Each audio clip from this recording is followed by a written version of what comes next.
welcome, hearty welcome, welcome, welcome, hearty welcome, welcome, welcome, hearty welcome, welcome, welcome, hearty welcome. Om Shanti. Om Shanti भाई। Welcome welcome welcome. Thank you. मेरे साथियों, देखो कुछ दिन पहले जिन्होंने अपनी वाणी के द्वारा अपने जीवन के सुंदर अनुभवों के द्वारा स्वस्थिति के द्वारा लीना बहन हमारे साथ है और आज दूसरा अनुभव का हम आपके द्वारा सुनने जा रहे हैं। ये हमारे लिए बहुत खुशी की बात है। तो इस बगिया में आपका बहुत बहुत और पुनः पुनः स्वागत है, स्वागत है, स्वागत है। और डॉक्टर साहब भी हमारे साथ है। डॉक्टर साहब, आप भी स्वागत करें, फिर हम सुंदर अनुभवों की इस श्रृंखला को आगे बढ़ाएंगे। तो आप स्वागत करें हमारे आदरणीय लीना बहन जी का। लीना बहन वेलकम। थैंक यू भाई। ओम शांति। ओम शांति। हम अभी शांति वन में हैं, मधुबन में। अच्छा। और जी हाँ, बाबा के यहाँ शांति वन में मीटिंग चल रही है, तो मीटिंग के निमित्त आए हुए हैं। और हम सभी 1 मिनट बहुत प्यार से बाबा की याद में बैठेंगे, क्योंकि आप सभी ने सुना ही होगा, हम सबके अति आदरणीय मीठे भ्राता जी अमित चंद भाई जी ने अभी अभी अपना पार्थिव देह त्याग किया है, बाबा की गोद में गए हैं। तो हम सभी बड़े दिल से, बहुत प्यार से, प्यारी सी वो आत्मा हमारे मीठे से भ्राता जी अमित चंद भाई जी को श्रद्धांजलि देंगे। 1 मिनट के लिए सब साइलेंस में बैठे।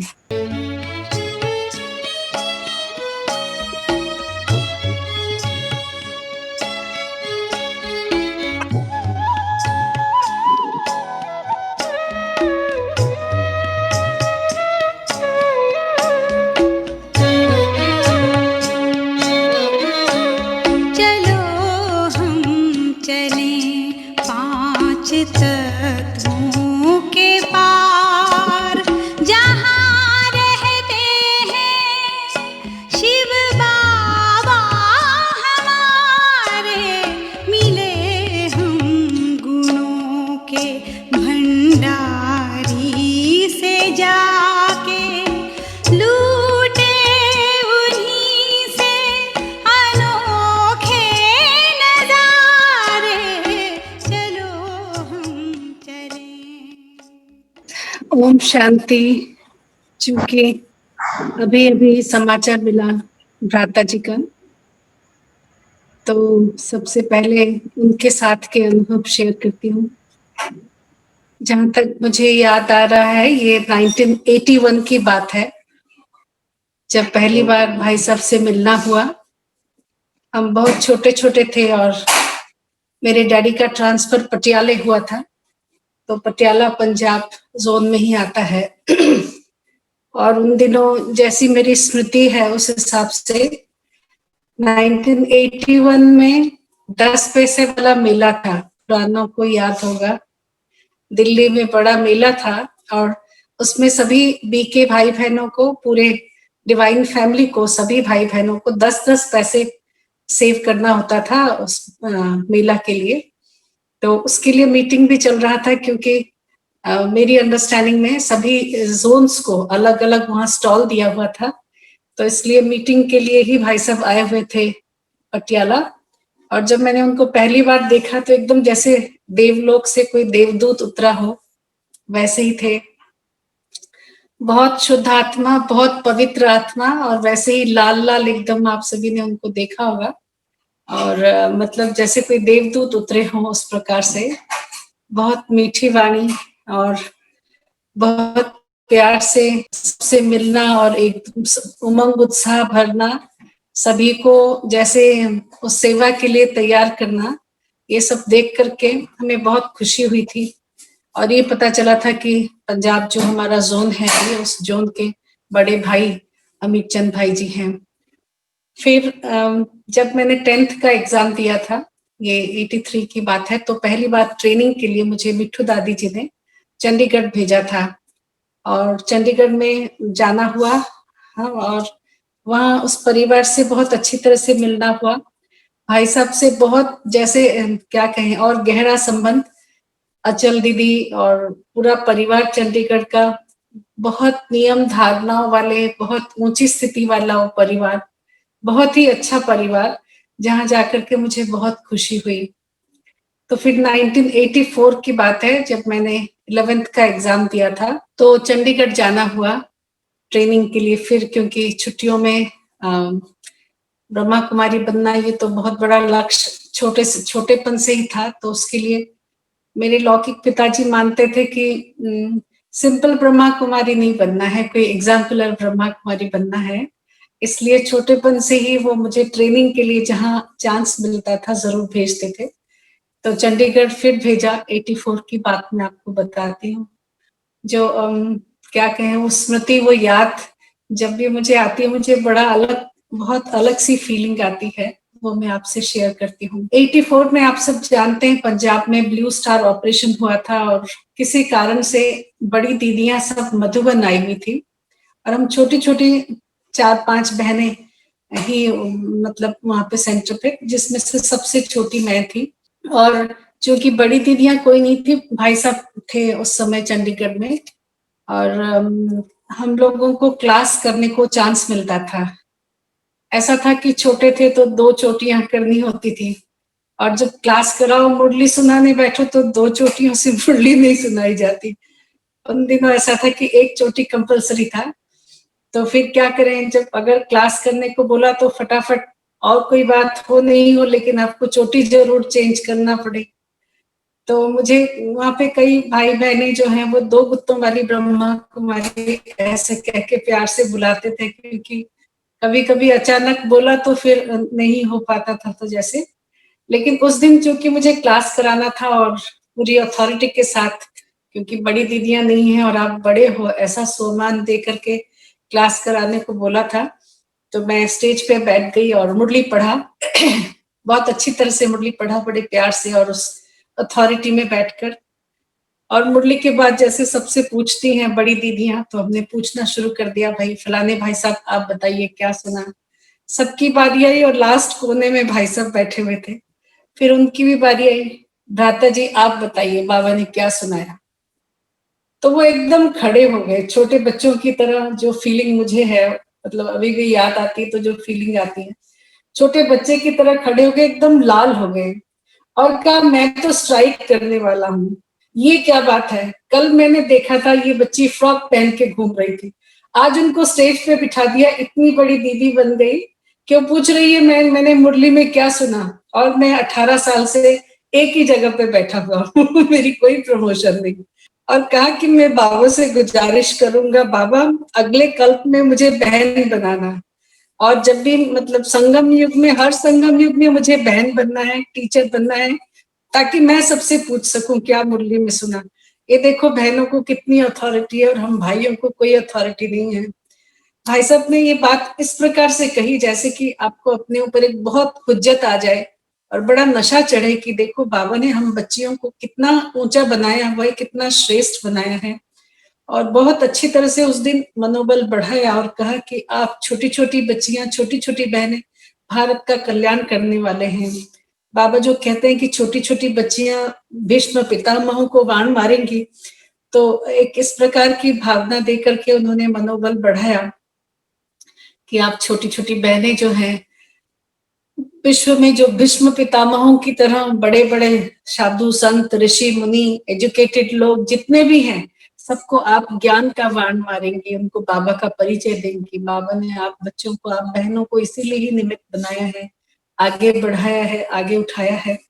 तो इस प्रकार से जैसे पहले से ही इच्छा तो थी ब्रह्मा कुमारी बनना है, लेकिन जैसे नहीं वो एक नशा आ गया कि अच्छे से अच्छी ब्रह्मा कुमारी बनना है और बड़ों की आशा को पूरा करना है। खूब अच्छी तरह से लग गए, हमारी ट्रेनिंग बड़ी अच्छी रही। तो इस प्रकार से फिर हर साल उनसे मिलना होता और बहुत सारी शिक्षा, सावधानी, अच्छी बातें उनसे करनी होती। फिर धीरे धीरे हमने देखा वो एक पहले जो संबंध था, बड़े भाई साहब हम छोटे बच्चे, लेकिन धीरे धीरे से उन्होंने वो डिस्टेंस को जैसे दूर करना शुरू किया। कोई भी सेवा समाचार होता, जब भी मिलते तो पंजाब की सेवा की बातें भी शेयर करते और हमसे भी पूछते आप क्या सेवा कर रहे हो, कैसा चल रहा है सब कुछ। तो बहुत अच्छा लगता। और लास्ट जब उनसे मिलना हुआ, अब शायद 1-1.5 साल पहले की बात है।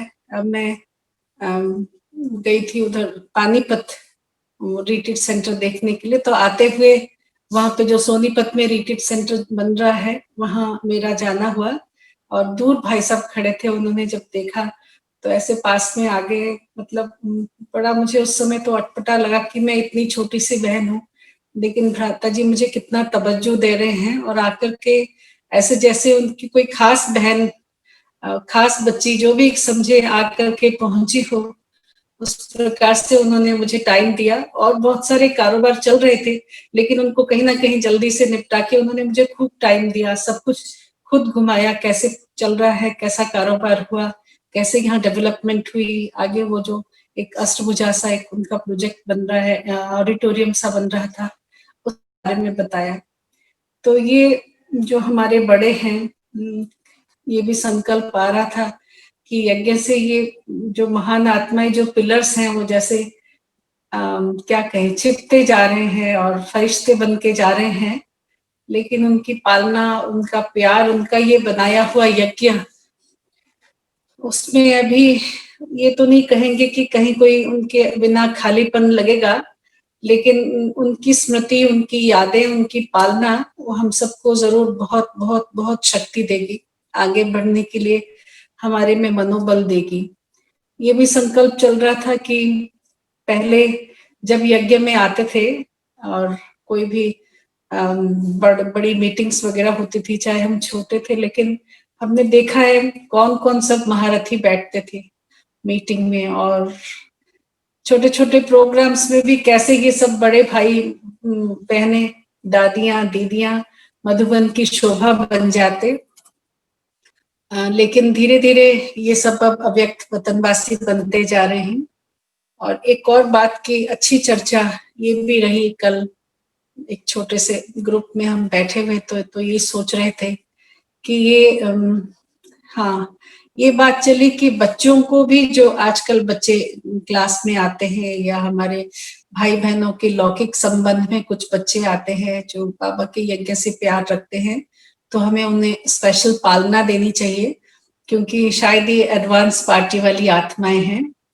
लेकिन बात ये भी निकली कि नहीं, जरूरी नहीं है कि एडवांस पार्टी वाली आत्माएं जाने के बाद क्लास में आए, ज्ञान में आए। एडवांस पार्टी का रोल बड़ा अलग रहेगा। वो ऐसे बच्चे के रूप में फिर से ज्ञान में चलेंगे और फिर से वो उबड़ खाबड़ रास्ते से होकर के ऊपर उठेंगे, पुरुषार्थ करेंगे, ऐसा नहीं है। वो बच्चे अलग होंगे और एडवांस पार्टी वाली बातें अलग होंगी। लेकिन फिर भी बात ये निकली कि जो भी ऐसे बच्चे आ रहे हैं, कहीं ना कहीं लगता है कि वो बाबा के पुराने बच्चे हैं। तो उसके लिए ये बात निकली कि बाबा के यज्ञ के पुराने बच्चे, हो सकता है कि ऐसी आत्माएं जो एडवांस पार्टी वाली नहीं है, लेकिन किसी ना किसी कारण से शरीर छोड़ रहे हैं, ब्राह्मण आत्माएं शरीर छोड़ रहे हैं, तो वो बच्चे बन करके आ रहे हैं। तो उनकी पालना बहुत जरूरी है, देना चाहिए। लेकिन जो बाबा के बड़े बड़े महारथी आत्माएं हैं, जिन्हें हम एडवांस पार्टी की आत्माएं कहें, वो ऐसे ब्राह्मण परिवार में फिर से बच्चे बन के आए, ऐसा नहीं होगा। उनका रोल कुछ अलग होगा। तो वो आत्माएं हो सकता है कि हमारे आसपास हों, लेकिन किस रूप में, किस फॉर्म में होंगे वो हमें नहीं पता होगा।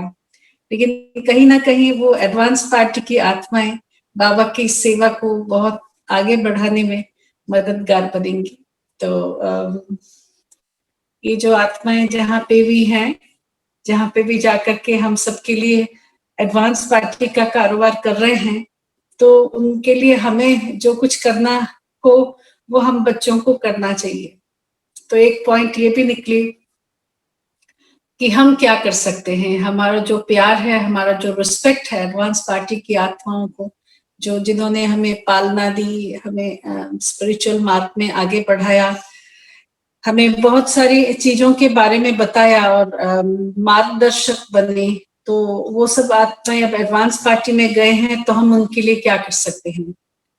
तो बात ये निकली कि ये जो विश्व परिवर्तन का कार्य है, ये बाबा का कार्य है, होलसम बाबा का कार्य, एक बहुत बड़ा कार्य है, जिसमें हर एक आत्मा, जो हमारे सीनियर रहे, हमारे बड़े रहे, हमारे वरिष्ठ भाई बहने रहे, हमारे आदि रतन दादी दादाएं रहे, उन सबका अपना अपना रोल है, लेकिन सबके रोल के साथ ये होलसम में काम चल रहा है बाबा का। तो इसमें मुझ आत्मा का क्या रोल होगा? तो ये पॉइंट, ये अच्छी लगी ये बात कि हम सबका सकाश जो है, हमारी स्थिति और ऊंची स्थिति का हमारा जो ये सकाश है, जो वाइब्रेशंस है, ये कहीं ना कहीं उनके कार्य को सहज बना सकता है। उनके कार्य में एडवांस पार्टी के जो भाई बहने हैं, जो वरिष्ठ आत्माएं हैं, उनके कार्य को सहज बना सकता है। तो हम सब ब्रह्मा वत्सों को सकाश देने की प्रैक्टिस करनी है। सारे दिन में एक टाइम फिक्स रखें, चाहे वो छोटा सा टाइम हो, 15 मिनट का ही टाइम हो, 20 मिनट का ही टाइम हो, जितना आप कर सकते हैं। हर एक की अपनी अपनी प्रैक्टिस है, और वो छोटे से टाइम पे हमें फोकस्ड होकर के सकाश देना है। उतने से टाइम पे हमें फोकस होकर सकाश देना है। और ये सकाश किसी ऑब्जेक्ट को नहीं देना है, किसी स्पेशल कार्य के लिए नहीं है, ये वाइब्रेशन हमें देना है, क्योंकि ये जो होल सब में बाबा का कार्य चल रहा है, उसमें इस कार्य को आगे बढ़ाने के लिए जिस चीज की जरूरत है, वो है हमारे ये पॉजिटिव वृत्ति, हमारा सकाश। अब सकाश क्या है, बताइए सकाश क्या है? सभी भाई बहने अपने अपने हिसाब से सकाश के बारे में सोच सकते हैं। सकाश क्या है, किस प्रकार से सकाश देना है? अभी कुछ दिनों पहले ही हमारे ग्रुप में बात चली कि हमें सकाश देना है, तो हम कैसे सकाश दें? आप हमें कमेंट्री करके सकाश देने की विधि बताएं, ताकि हम उस विधि के आधार पे सकाश देंगे। और ये जो सकाश देने का कार्य है, वो हमने 21 दिन के लिए रखा था, योग भट्टी, और पूरे 21 दिन तक 1-1 घंटा हमने योग करके सकाश दिया। अब ये सकाश क्या है? बाबा ने बड़ी सुंदर प्रेरणा दी। मैं समझती हूँ कहीं मुरली से या कहीं अव्यक्त वाणी से, कहीं से भी ये पॉइंट मिला जो मुझे बहुत अच्छा लगा, और उसके बाद हमने रोज उसी तरह से सकाश देने की प्रैक्टिस की। सकाश क्या है? प्रकाश प्लस शक्ति, शक्ति प्लस प्रकाश, उसे हम कहेंगे सकाश। शक्ति प्लस प्रकाश, उसे हम कहेंगे सकाश। जैसे ही हम योग करने बैठते हैं, तो हमें लाइट का शरीर चाहिए होता है, क्योंकि उड़ना है।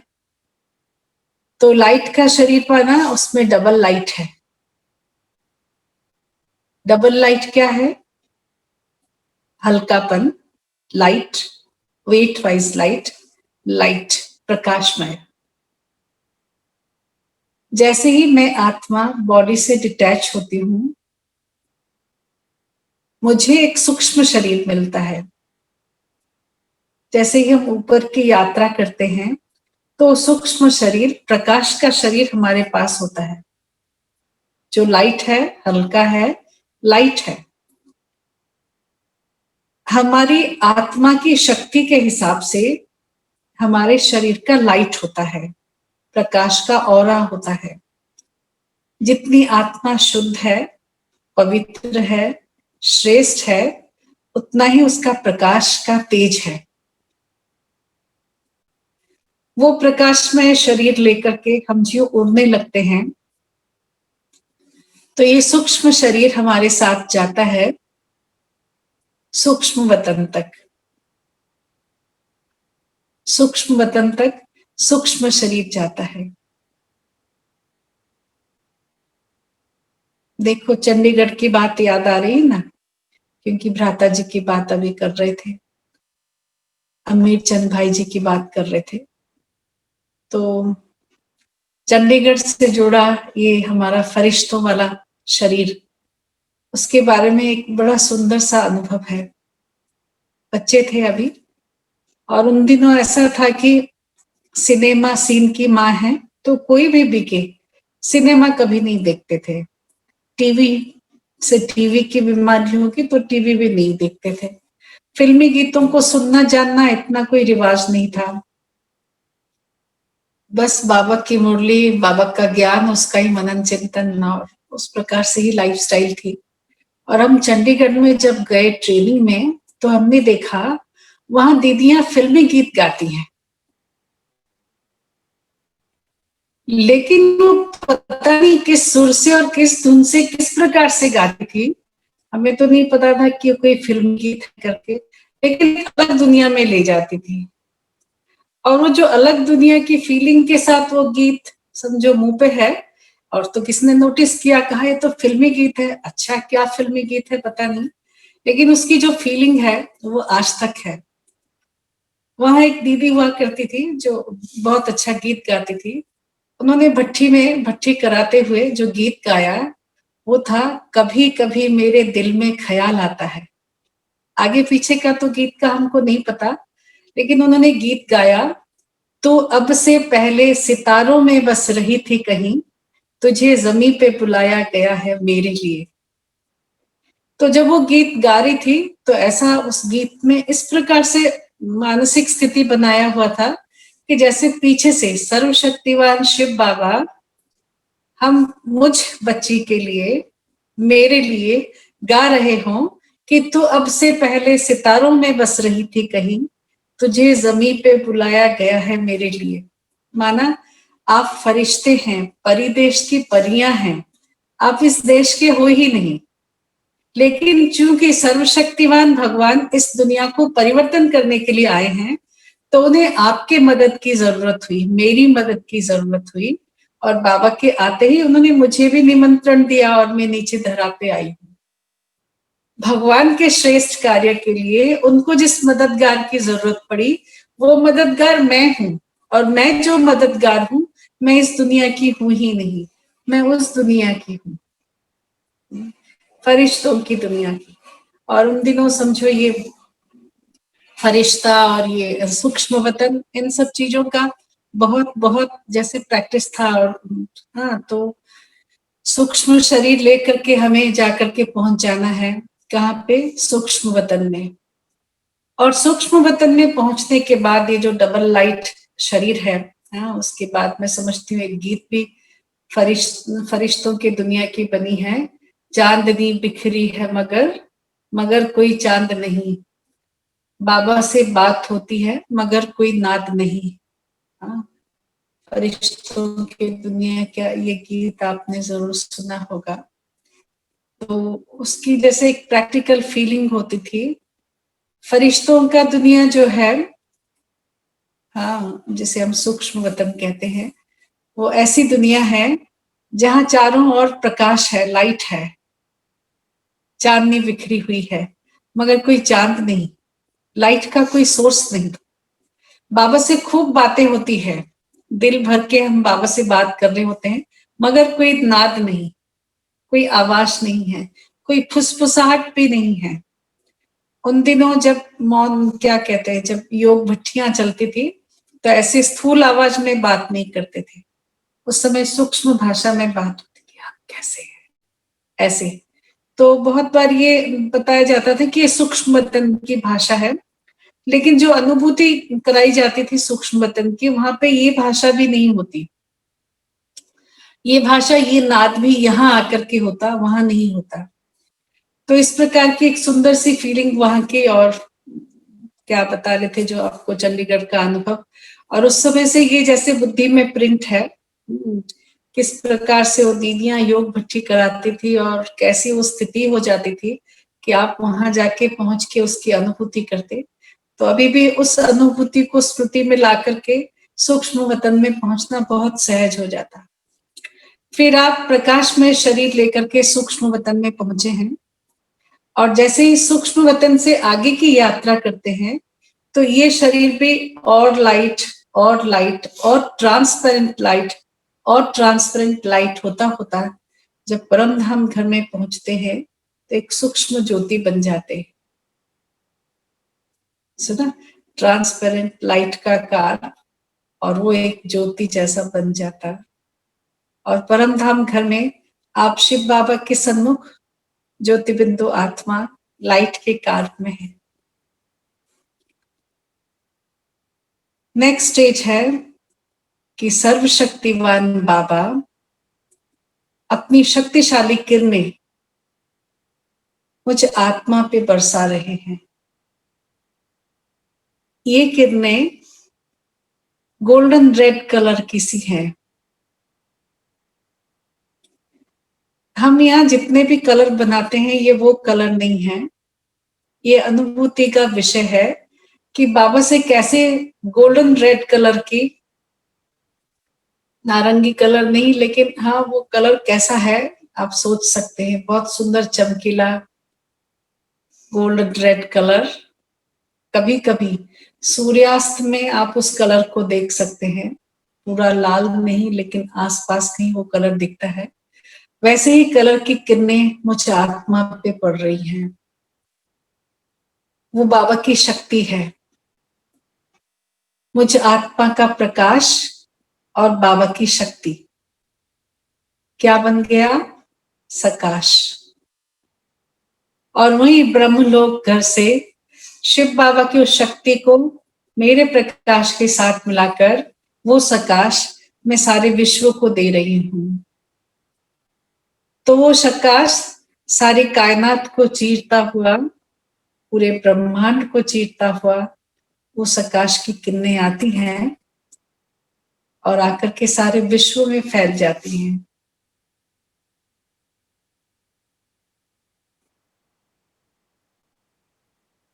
जहां आपको भेजना है, जैसे भेजना है, अलग अलग स्टेप में आप उसे भेज सकते हैं। कई बार हमने 7 बार ओम ध्वनि के साथ सकाश को सारे दुनिया में स्प्रेड करने का सोचा। पहली ओम ध्वनि में सकाश कहाँ देना है, दूसरी ओम ध्वनि में वो सकाश कैसे स्प्रेड कर रहा है, तीसरे ओम ध्वनि में विश्व की आत्माओं तक फैल रहा है जैसे,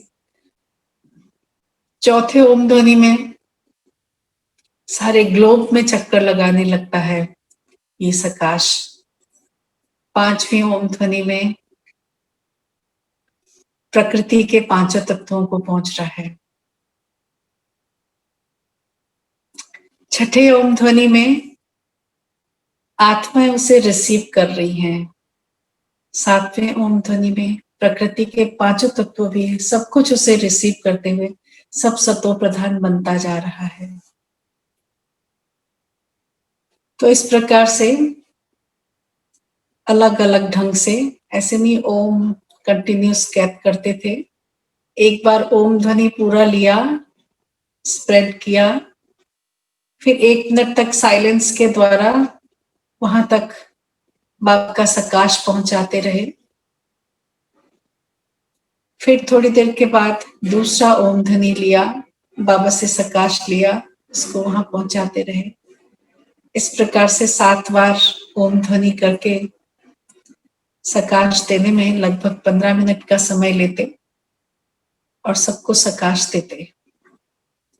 फिर कुछ समय साइलेंस में, कुछ समय अपने आप ही पूरी यात्रा कंप्लीट करके विश्व की आत्माओं को सकाश देना, ग्लोब के ऊपर बैठ करके सकाश देना, सूक्ष्म वतन से सकाश देना, कभी ब्रह्मलोक घर से ही सकाश देना। इस प्रकार से ये सकाश देने की सेवा करते। तो हम सभी बाबा के बच्चों को ये जरूर कोशिश करनी है कि अगर मैं अभी कम से कम, या क्या कहें, शुरुआत से शुरू कर रहा हूं तो मुझे 15 मिनट रोज सकाश देना है और धीरे धीरे उसे बढ़ाना है। और अगर हम रोज 1 घंटा सकाश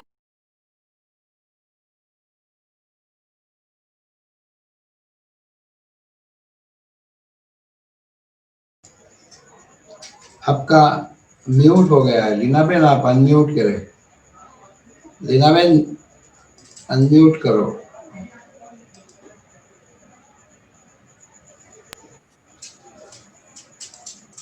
ओम शांति। ठीक है, सुनाई दे रहा है? ठीक है जी हाँ।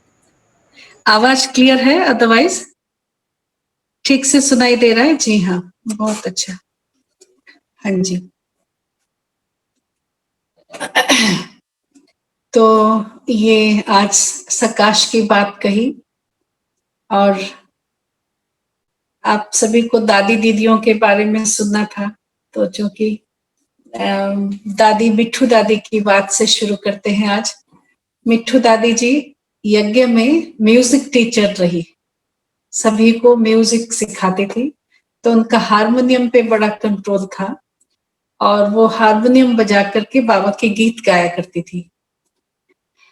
तो दादी पहले तो जब हम गए हैं तो शुरू शुरू में दादी कारोबार में रहती थी, ज्ञान योग बहुत उसमें बिजी रहती थी, लेकिन लास्ट के लगभग 10 मास जितना समय दादी थोड़ा शरीर के कारण इतना ज्यादा एक्टिव नहीं रहती थी। बहुत समय एकांत में, शांत में, मतलब बैठने का कारोबार रहता था।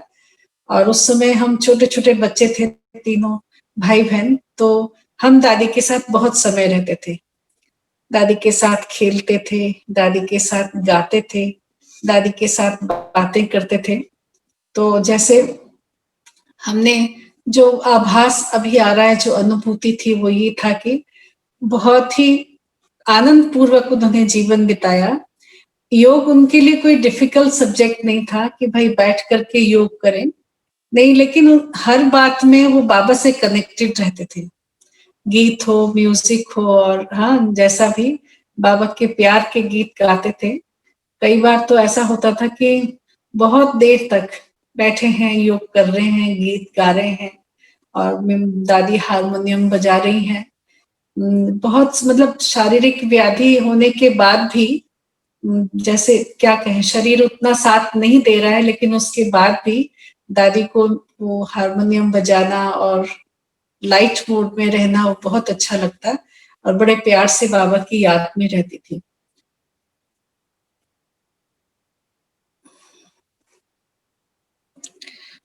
और हमारी संदेशी दादी जो थे, वो चूंकि छोटे बच्चे थे और उस समय बाबा की यज्ञ में आए, बाबा के साथ इन दादियों से उन्होंने सीखा, तो संदेशी दादी को ओम ध्वनि करने का वरदान जैसे प्राप्त था। जो हम सिंपल ओम करते हैं वो ऐसा ओम नहीं करती थी, लेकिन उनके ओम में एक बहुत, क्या कहें, लचक, एक लहर होता था, जिस लहर में एक बहुत बड़ा अट्रैक्शन होता, आत्मा स्टेबल हो जाती, और शांत मन से उस ओम ध्वनि से बहुत कुछ अनुभूति में चली जाती।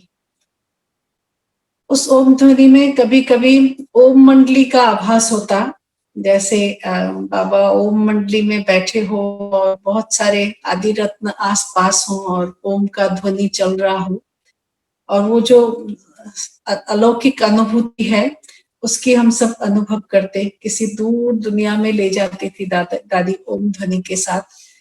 उसमें बहुत बहुत स्वाद होता था, ओम ध्वनि में बड़ा आनंद आता था।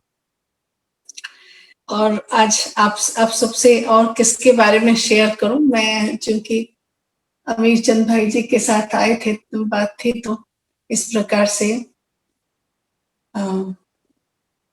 मैं यहाँ सभी दादियों को देख पा रही हूँ, मेरे साथ हैं। सभी दादियों के बारे में थोड़ा थोड़ा हमारे साथ उनके इंटरेक्शन के बारे में बताती हूँ।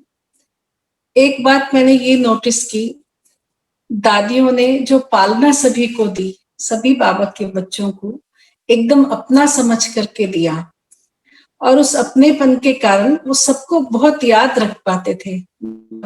हम लोग तो आज किसी को देखते हैं, कल भूल जाते हैं, कभी नाम याद रहता है, कभी नाम याद नहीं रहता है, कुछ ऐसा होता।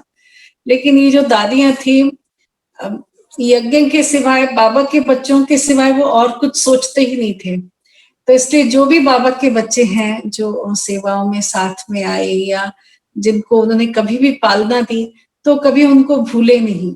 उनको, उनके लिए उनका प्यार, उनका पालना, जैसे साधारण देखने में आवे, पहले जो बुजुर्ग होते थे उनको 8-10 अपने बच्चे होते थे, बच्चों के भी 8-8, 10-10 बच्चे, उनके फिर स्पाउसेस, समझ लो एक एक व्यक्ति को कितना बड़ा परिवार हो सकता है, 50, 60, 70, और वो उन सबको बहुत अच्छी तरह से याद करते हैं कि नहीं, ये नहीं आया, वो नहीं आया, ये कहाँ है, वो कहाँ है, किसके कितने बच्चे हैं, क्या नहीं है, उनको याद रहता था। वैसे ही हमने देखा दादियां भी जो है ना, वो सबको बहुत प्यार से याद रखती थी, खाली नाम के साथ नहीं, विशेषताओं के साथ और उनकी सेवा के साथ की कनेक्टिविटी, इतना याद रहता था उनको, ताकि आप जब उनसे मिलते इतना अपनापन लगता कि भाई मैं कितना इम्पोर्टेंट हूँ, मैं अपने आप को कितना भी साधारण समझूं, लेकिन दादियों ने उनके मन में जो प्यार, जो पालना आपके लिए है, उससे आपको लगता था कि आप बहुत महत्वपूर्ण हैं, यज्ञ के लिए भी, दादियों के लिए भी, और आपका स्वमान जागृत होता है और आप सोचते हैं कि भाई हाँ, हमें कुछ ना कुछ बहुत महान इनके लिए करना है। तो मैं दादी चंद्रमणि जी की बात पहले बताती हूँ। दादी चंद्रमणि जी से हमारी पालना पंजाब में हुई, और वो बात जैसे आपको बताया कि 81 से 87 तक हम पंजाब में रहे, और उसके बाद दादियों से तो मतलब 87 में मुझे उड़ीसा जाना हुआ, कटक में, और दादी वहां आई हुई थी। और हम छोटे थे तो हमको कहा डांस करो, दादी को वेलकम करो। तो उड़िया ड्रेस पहनाया था, और इतना बड़ा वो सिंदूर जैसे लगाती हैं बहनें, ऐसा सिंदूर लगा के और डांस करने को बोला। तो दादी ने जब पहचाना मुझे, अरे ये तो रीना है करके, तो दादी ने मुझे बहुत जोर से गले लगाया और ऐसे ऐसे ऐसे, ऐसे प्यार किया। तो मैं भी जैसे नहीं, इतने दिनों बाद दादी से मिली हूँ तो मैं भी बहुत खुश हो गई। तो जितना सारा सिंदूर था सारा दादी की साड़ी में लग गया।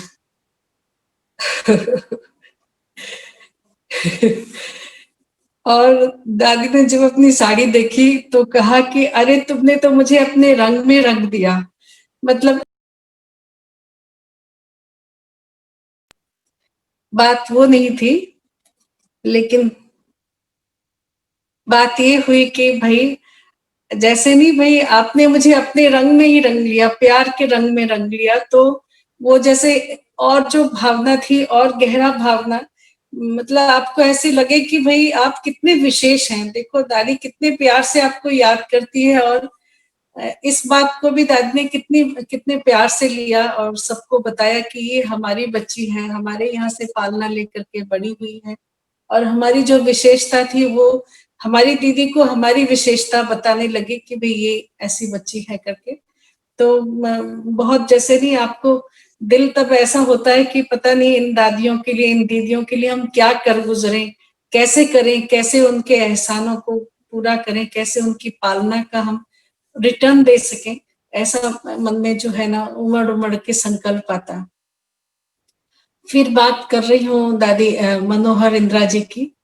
ये बात जब दादी मनोहर इंदिरा जी ज्ञान सरोवर में आ गए हैं, और ज्ञान सरोवर की रिस्पॉन्सिबिलिटी में है, और थोड़ा थोड़ा क्या कहें, शरीर की आयु बढ़ती जा रही थी, और धीरे धीरे ऐसा सुनने में आया कि दादी बोलती नहीं है, चुप रहती हैं, और थोड़ा सा क्या कहें, उम्र जो है वो शरीर पे दिखने लग गया है, दादी बोल नहीं पाती हैं इत्यादि। तो फिर हम गए ज्ञान सरोवर में दादी से मिलने के लिए, और दादी से मिले, पता नहीं अचानक भावुक हो गए। तो भावुक होने के कारण दादी को वहां व्हील चेयर पे दादी थी, और पकड़ के बिठा लिया वहीं की वहीं, ऐसे रास्ते पे ही नील पे बैठ गई। और दादी को कहा, दादी हम ये सोच रहे थे कि अब हमको कौन पहचानेगा, अब हम ज्ञान सरोवर में आएंगे तो कौन हमें कहेगा कि ये हमारी बच्ची है करके। अब जो नए नए आएंगे वो हमें थोड़ी पहचानेंगे। आप तो हमको पहचान नहीं रहे हो, नहीं पहचानते हो ना दादी हमको, क्या आप हमको पहचान रहे हो? सब लोग ये कह रहे थे कि दादी बोलती नहीं है, बोल नहीं पाती है। तो दादी ने कहा, तेरे को क्या, तेरे बाप को भी पहचानती हूँ। दादी ने अचानक ऐसा जो बोला, तेरे को नहीं तेरे बाप को पहचानती हूँ, तो योधा सिंह की बच्ची है ना, ऐसा बोला जब, मतलब मुझे कैसा लगा होगा आप समझ सकते हैं। मैंने दादी को बहुत जोर से पकड़ा, और बहुत बहुत जैसे प्यार उमड़ा। उसके बाद नेक्स्ट टाइम आए तो दादी शरीर छोड़ चुके थे, लेकिन उस समय का ये जो प्यार है, मतलब अंत समय तक भी बच्चों को इस प्रकार से याद रखना, और बाबा के हर बच्चों से इतना प्यार करना कि उतना ही नहीं कि उनके पूरे लौकिक परिवार के साथ उनको वो प्यार देना, ये जताना कि आप कितने महत्वपूर्ण हो, आप हमारे दिल में हो, आप हमारे लिए बहुत स्पेशल हो, बाबा के यज्ञ के अनमोल रत्न हो। तो ये जैसे कि दादियों की बहुत बहुत बहुत खूबी रही। क्या वो वाइब्रेशन होता। आज एक और मनन चिंतन भी चल रही थी बात कि पहले योग कैसा लगता था और आज योग कैसे लगता है। मीटिंग में भी हमारी इस बात पे बात हुई और हम मनन चिंतन कर रहे थे इस बात को लेकर के। सबने यही कहा कि पहले कभी योग लगाना नहीं पड़ता था, पहले योग लग जाता था। फिर बात निकली कि भाई ये शिव बाबा ज्योति बिंदु हैं, परम धाम में रहते हैं, ऐसा दिखते हैं, ऐसा नहीं दिखते हैं। वो हमारी अभी की अनुभूति, अभी की ट्रेनिंग है। लेकिन ब्रह्मा बाबा को तो पता ही नहीं था शिव बाबा ज्योति बिंदु है करके। तो बहुत दिन तक, बहुत देर तक नहीं पता था। लाइक दादियां कह रही थी कि 50s में, लेट 50s क्या 60 तक भी ऐसा कोई कॉन्सेप्ट नहीं था कि शिव बाबा ज्योति बिंदु है, परम धाम घर में ऐसे रहते हैं। ऐसी कोई ट्रेनिंग नहीं थी, ऐसा कोई चित्र वगैरह भी नहीं था। तो उस समय याद कैसे करते थे, योग कैसे लगता था उस समय, क्या कॉन्सेप्ट था योग लगाने का। बहुत सारी बड़ी बड़ी दीदियां चूंकि इस मीटिंग में हैं, सबने अपना अनुभव सुनाया। हमें और दादी दीदियों की अनुभूतियां भी याद आई, लेकिन चूंकि बात ये थी कि हर कोई अपना अनुभव सुनाए, तो हमें भी अपनी अनुभूति याद आई। 75 की बात है, तब हमारी शरीर की आयु 7 साल की थी। और हमें कैसे ज्ञान मिला, हमने कैसे योग सीखा। कोई 7 दिन का कोर्स नहीं, कोई कुछ बताने वाला नहीं। ब्रह्मा कुमारी बहनें सफेद साड़ी पहनती हैं कि नहीं पहनती हैं, कुछ नहीं पता था। हमारे लौकिक पिताजी घर आए और उनको अगस्त में समझो राखी के दिन ज्ञान मिला था। तो ये बात अक्टूबर की, सितंबर अक्टूबर की होगी, अक्टूबर नवंबर की हो सकती है, जब वो हमारे पास आए और उन्होंने हमें ज्ञान सुनाया। ज्ञान क्या दिया था, हाँ जो भी हो, जो आज हमें स्मृति में है वो हम आपको बताते हैं। मेरी स्मृति जिस प्रकार की है, शाम का समय था और हम अपने बरामदे में बैठे हुए थे। उन दिनों हमारे गांव में इलेक्ट्रिसिटी नहीं थी, लैंटर्न होता था, बच्चों को एक एक लैंटर्न मिलता था पढ़ने के लिए। तो मैं और मेरा छोटा भाई संतोष भाई और हम ऐसे बैठते थे पढ़ने के लिए जिस जगह पे। तो पिताजी वहां आए, हमारे पास बैठे। तो हमने उनको कहा कि भाई डैडी आप हमारे साथ रुक जाइए या हमें साथ में ले जाइए, हमें डैडी के बिना अच्छा नहीं लगता है। जो भी बोला होगा, जैसा बच्चा बोलता है। तो उन्होंने हमें दृष्टि दी, दृष्टि देख के कहा, अच्छा आप इस पिताजी से इतना प्यार करते हो। मैंने कहा हाँ बिल्कुल, बहुत प्यार करते हैं। तो कहा कि इस डैडी से भी कई गुना अच्छा एक डैडी है, वो शिव बाबा हैं। मुझे पता नहीं नाम भी बताया होगा शिव बाबा का, नहीं बताया होगा, लेकिन उस दृष्टि में ऐसा जादू था। लोग कहते ना ब्रह्मा कुमारियां जादू करती हैं, इनके यहाँ आंखों में नहीं देखना जादू होता है, सचमुच जादू होता था। उन्होंने दृष्टि में देखा और ये कहा कि इस डैडी से बहुत अच्छे वो डैडी हैं जो आपके साथ हमेशा रहेंगे। वो आपके साथ क्लासरूम में भी जा सकते हैं, जहां जहां आप जाओगे वो आपके साथ जाएंगे, वो आपको कभी अकेला नहीं छोड़ेंगे। ये पिताजी तो क्लासरूम में नहीं जा सकता है, ये तो तुम्हारी इस प्रकार से मदद नहीं कर सकते हैं, लेकिन वो जो डैडी हैं वो हमेशा आपके साथ रह सकते हैं। और क्या बोला होगा मुझे याद नहीं, लेकिन वो जो बात थी बस वहीं से ही योग लग गया। इतनी सी बात में जैसे बोला उन्होंने, दृष्टि देके के बोला, उसके बाद योग लग गया और जीवन में पूरा ट्रांसफॉर्मेशन, एकदम ट्रांसफॉर्मेशन। भोजन की शुद्धि, सोच की शुद्धि, मतलब क्या कि हम बहुत अलग हैं। हमारे साथ सर्वशक्तिवान शिव बाबा, जो भी बाबा हैं, जो परमात्मा है, प्रभु भगवान, जो भी सोचा होगा उस समय, वो साथ में है। उन्होंने मुझे सिलेक्ट कर लिया, उन्होंने मुझे अपना बना लिया, बस उस नशे से योग लगा रहता था, घंटों बैठे रहते थे, योग लगा रहता था। योग लगाने के लिए स्पेशल नहीं बैठना पड़ता था, सामने कोई चित्र का तो हमें पता ही नहीं चित्र क्या होता है क्या नहीं होता है, मुरली मुरली पढ़ना होता है, मुरली है कुछ ऐसा, इतने समय तक तो ज्ञान कुछ था नहीं। 8-10 दिन रहे डैडी साथ में और फिर चले गए अपने जहाँ पे उनका ट्रांसफर था उस समय, अंबाला में ट्रांसफर था उनका, वहां चले गए।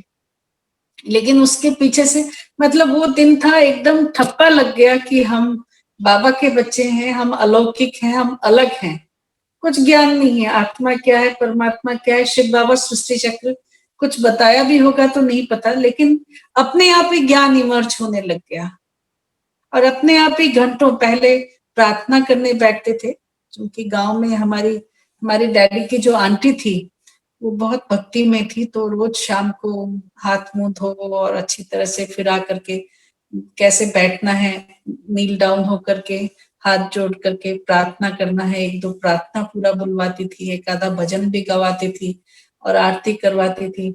गांव में वो संदो सड़िता क्या बोलते हैं, दीप जैसा होता है ना, दिया लगवाती थी, बहुत कुछ करवाती थी। लेकिन उस दिन से ये सब लगा कि ये बच्चों का खेल है, हमारा थोड़ा प्रमोशन हो गया है, हमें और ये करने की जरूरत नहीं है, लेकिन हम शांति से बैठ जाते, एकदम फ्रेश होकर के बैठ जाते, घंटों बैठे रहते, मतलब इतनी अनुभूति के साथ ऐसे योग में बैठते कि हमारी वो जो डैडी की आंटी थी, समझो जो छोटी दादी थी, तो वो कुछ नहीं कह पाती कि तुम भक्ति नहीं कर रहे हो, ऐसा नहीं कह पाते, उसको और अच्छा लगता है कि ये लोग इतने साधु होकर के कैसे बैठे रहते हैं, इतना समय कैसे बैठ जाते हैं।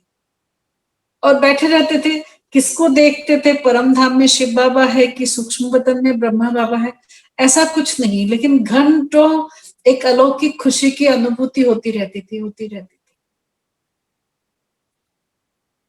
तो मतलब वो तो उसको हमने एनालाइज किया, चूंकि ये बात निकली कि भाई उस समय इतने घंटों तक कैसे योग करते थे, और अभी इतना समर्पित जीवन, इतना ज्ञान का एक्सपोजर, इतनी सारी बातें हम जानते हैं, सृष्टि चक्र के बारे में जानते हैं, और पता नहीं कितना ज्ञान, अगर ज्ञान बोलने को किसी को कहा जाए तो नॉन स्टॉप वो 10-20 घंटा भी ज्ञान दे सकता है, इतना हमारे पास ज्ञान है। लेकिन इतना ज्ञान होने के बाद योग की वो रुचि क्यों नहीं है, योग क्यों नहीं लग रहा है?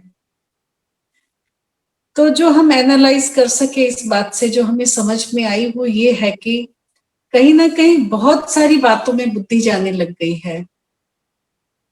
तो ये बुद्धि यहाँ वहां यहाँ जाने के कारण फोकस नहीं हो पा रही है, उसे सब चीजों से रस मिल रहा है, थोड़ा थोड़ा थोड़ा थोड़ा थोड़ा, और योग से जो रस मिलना चाहिए वो नहीं मिल पा रहा है, क्योंकि वहां फोकस नहीं है। लेकिन उस समय ऐसा हुआ जब ज्ञान में आए हम लोग, उस समय की अगर बात करें, बहुत लंबे समय तक पहले दुनिया का इतना कोई एक्सपोजर नहीं होता था।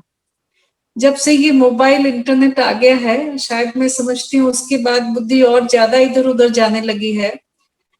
बाबा के बच्चों को, ब्राह्मण आत्माओं को फिल्म तो दूर की बात है, लेकिन फिल्म का जो पोस्टर होता था उसको भी नहीं देखना होता था।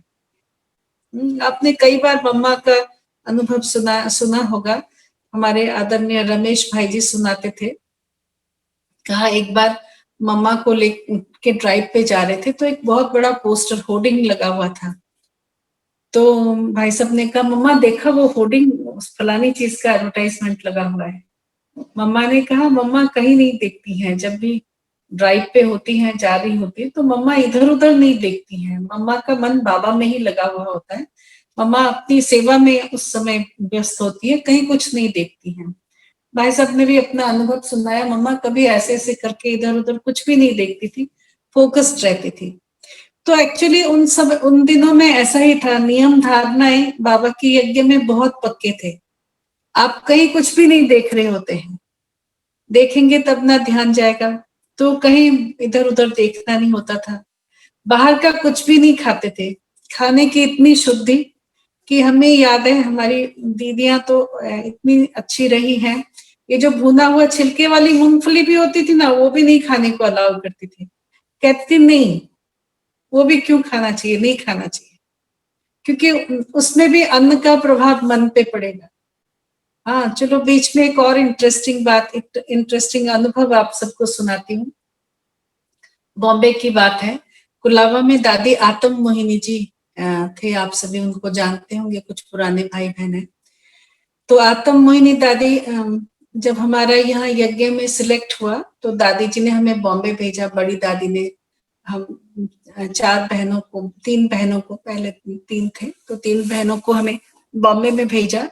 और वहाँ शक्ति भवन, कुलाबा में ही एक और स्थान है शक्ति भवन, उसका नाम दे करके वहां भेजा, क्योंकि सेंटर की बहनों का टाइम टेबल और हम ऑफिस की बहनों का टाइम टेबल अलग होगा, तो इसलिए कहा कि आप वहां रहें, लेकिन सप्ताह में 2 दिन सेंटर पे भोजन करने का है। तो दादी, आत्म मोहिनी दादी और शील दादी कभी यहाँ पे भोजन करते थे, तो कभी गाम देवी में शील दादी के पास भोजन करते थे। तो दादी भोजन बनवा करके हमारे लिए रखती थी और बहुत प्यार से संडे को मोस्टली कुलाबा में हमारा भोजन होता था। तो एक दिन हमने कहा दादी, लेकिन हम लोगों को भी भोजन बनाना आता है भाई, खाली ऑफिस का काम नहीं करना आता, हमको भोजन भी बनाना आता है, आप हमें चांस दीजिए, हम भोजन बनाएंगे। तो हम क्या देखते थे कि वहाँ की जो बहनें हैं वो बहुत प्यार से सब्जी काटती हैं धीरे धीरे, और फिर भोजन बनता है बहुत धीरे धीरे, स्लोली सब बनता है। और भोजन मतलब समझो 10 बजे, 9 बजे, 9:30, 10 बजे बनाना शुरू करते तो 1, 2, ढाई भी बज जाता कभी कभी भोजन बनते बनते।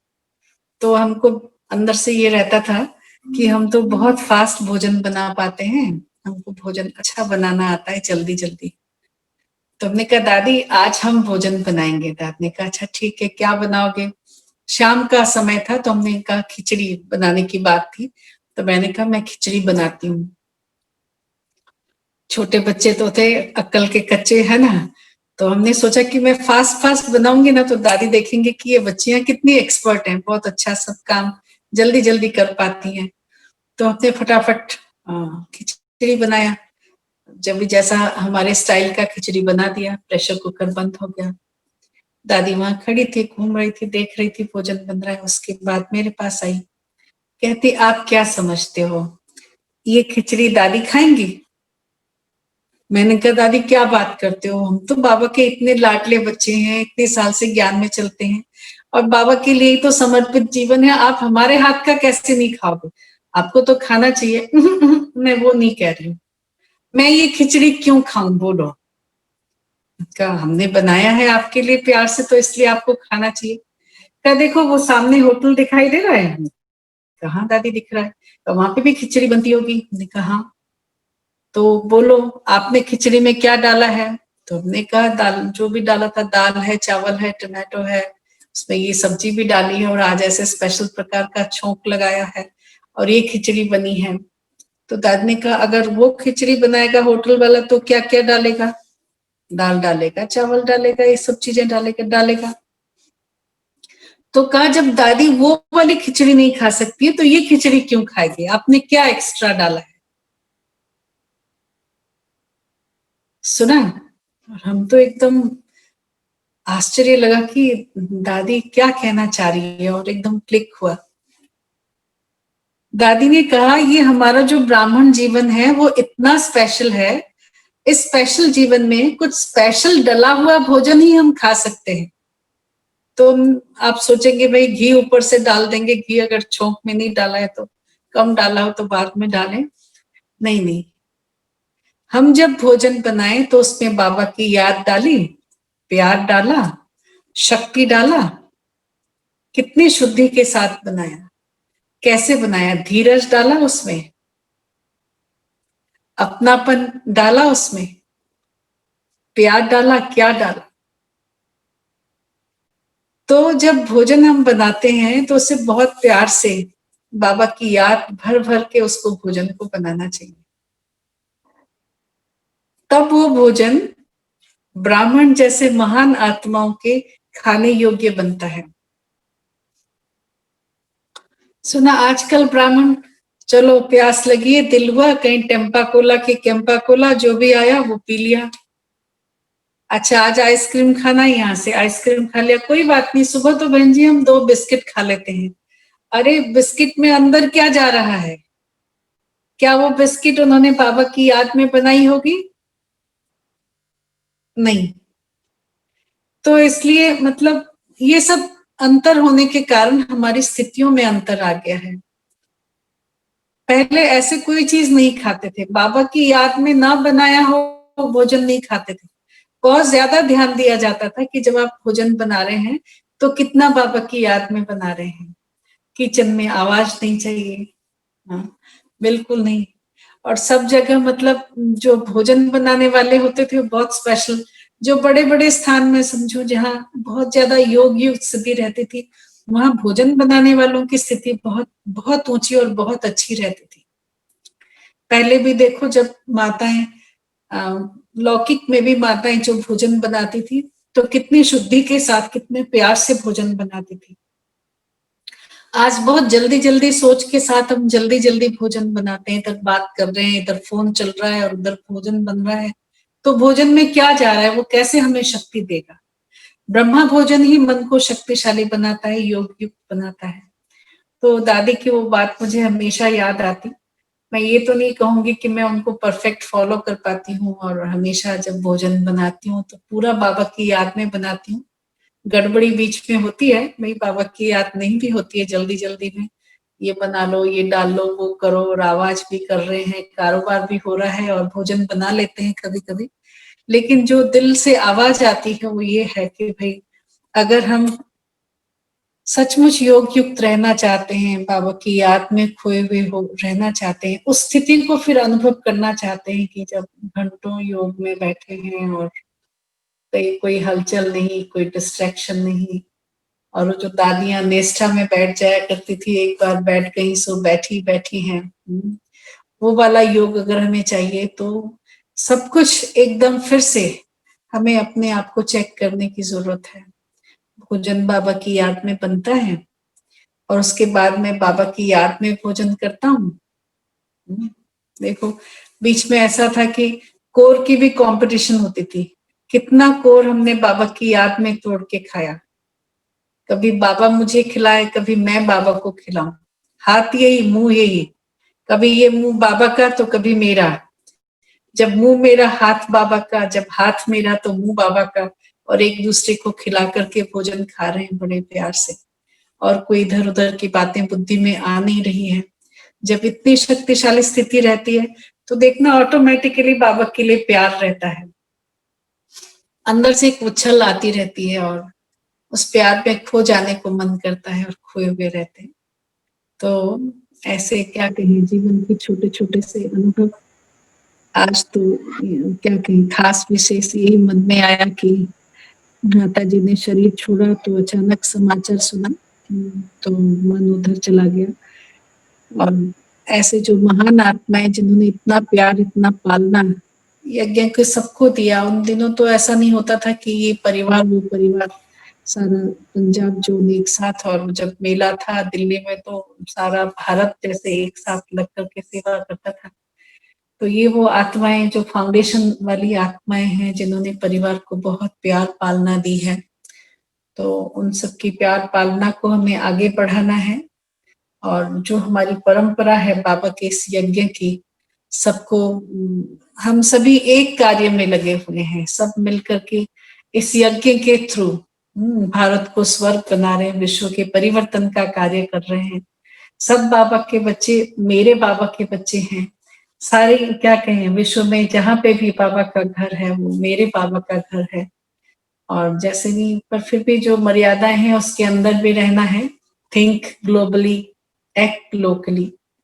लोकल एक्टिंग क्या कहें, सेवा भले मेरा लोकल रहे लेकिन मेरी वृत्ति जो है वो बेहद की रहे। इस प्रकार की जो रियल ट्रेनिंग है वो इन सब महान आत्माओं से हमें मिली है, हमने देखा है उनको नजदीक से। सारे विश्व की आत्मा, सारा परिवार, ब्राह्मण परिवार मेरे बाबा का परिवार है और उन्हें हमें पालना देनी है। इस प्रकार की एक वृत्ति हमने इन महान आत्माओं से सीखा है, पाया है। ठीक है, तो आप सभी भाई बहनों को मिलकर के बहुत बहुत बहुत खुशी हुई, बड़ा अच्छा लगा। देखो फिर मनीष भाई ने कहा एक बार और परिवार से मिले। भाई बहने सब बैठे हैं। मैं किनको जानती हूँ नहीं जानती हूँ नहीं पता, लेकिन इतना पता है कि सब मेरे बाबा के बच्चे हैं। ठीक। हाँ, सब एक कंप्यूटर से, मोबाइल से। जी थैंक यू। आज देखो ये कहेंगे कि आपने माँ का भी पार्ट प्ले किया लीना बहन। जैसे एक माँ लौकिक में बच्चों को भोजन बनाना भी सिखाती है, तो भोजन खाने का मैनर्स भी सिखाती है। तो आज आपने वो भी पार्ट प्ले किया कि कैसे भोजन बनाना है, कैसे भोजन को स्वीकार करना है, ये विधि भी सिखाई। और समय के अनुसार जब बात की जाए, वो उस वक्ता की विशेषता होती है। तो नेचुरली आज शरीर छोड़ा है हमारे आदरणीय भ्राता जी ने, तो आपने भाई साहब को याद किया, भाई साहब की बातों को आपने पटल पे ला करके हमारे सामने रखा। ये हमारा भी सौभाग्य कहेंगे। और चाहे हमारे जगदीश भाई की बात करें या अमीरचंद भाई साहब की बात करें या विश्वरतन दादा की, तो इन सभी हमारे पूर्वजों का बहुत आदर रहा हमेशा बहनों के प्रति। और आपने जो बात कही कि मैं तो वही कहूँगा बाबा को कि कलप कलप मुझे वो बहन बनावे, तो मुझे एक छोटा सा लीना बहन गीत याद आ रहा है, हंसी का है कि संगम युग में मुझको बहन बना दे राम, संगम युग में मुझको बहन बना दे राम, सफेद साड़ी पहना दे राम, बड़ा सा बेद दिला दे राम, बहुत सेवा करूंगी मैं, बड़ी बड़ी पार्टी लाऊंगी मैं, संगम युग में मुझको बहन बना दे राम, मुझको बहन बना दे राम। तो याद आ रहा था।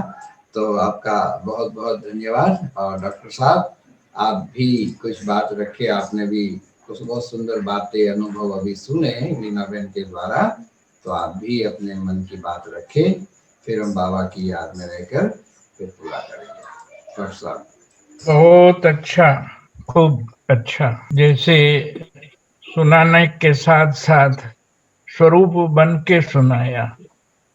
सबसे बड़ी बात तो ये है, जैसे वहां भी योग की शक्ति प्रेम भरना है भोजन में, ऐसे बातों में भी आपकी इनोसेंसी भी बहुत अच्छी, पवित्रता भी हमने देखी। कैसे अपने को साफ रूप से कहा कि कभी कभी नहीं भी होता है, तो ये दिल की जो सफाई है, स्वच्छता है, सच्चाई है, तो ये भी आप में निखर रही है। प्यार भी निखर रहा है, खुशी भी निखर रही है, और विश्व एकता भी आपके हृदय में भरी है। ये बातें बहुत अच्छी लगी, क्योंकि हमारा सबसे बड़ा कार्य यही है कि सारे विश्व को उठाना है, तो सब में साथ रहना है, तो हमें ग्लोबली सदा एक्ट करना है। Thank you very very much. उस दिन भी आपको निमंत्रण दिया था, आपने फिर से स्वीकार कर आए, इसीलिए बहुत बहुत धन्यवाद। अच्छा, Om Shanti. Om Shanti. Thank you doctor साहब। तो लीना बहन अभी 2 मिनट बाबा की याद में बैठते हैं और फिर हम पूरा करेंगे। आप सभी को दृष्टि दे।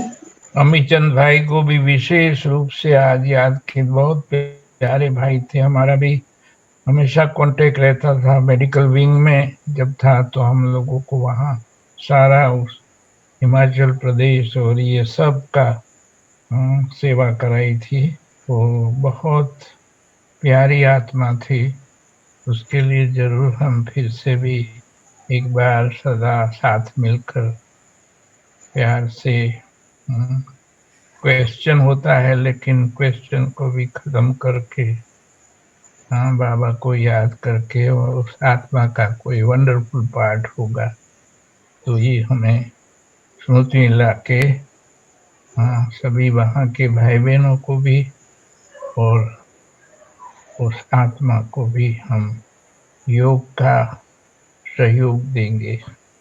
जी, तो चलिए कुछ पल बाबा की याद में और उनके प्रति।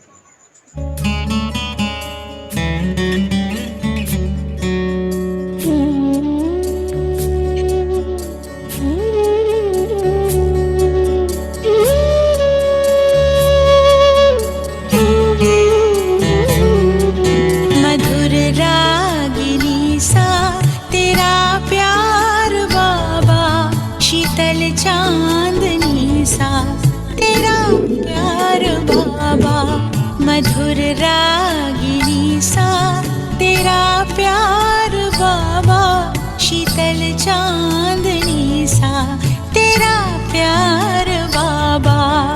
निर्मल सी गंगा, उज्ज्वल सी यमुना, निर्मल सी गंगा, उज्ज्वल सी यमुना, परम पावनी सा तेरा प्यार बाबा, मधुर रागिनी सा तेरा प्यार बाबा, शीतल चांदनी सा तेरा प्यार बाबा।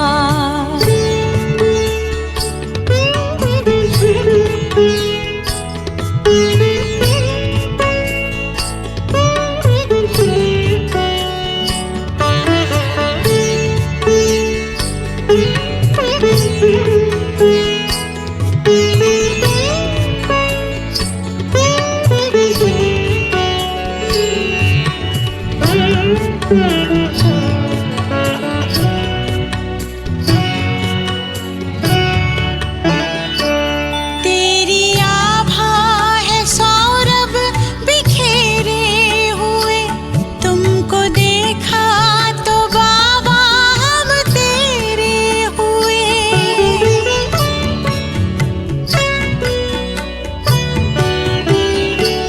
तेरी आभा है सौरभ बिखेरे हुए, तुमको देखा तो बाबा हम तेरे हुए। खुशियाँ मिली है, खुशियाँ मिली है बेशुमार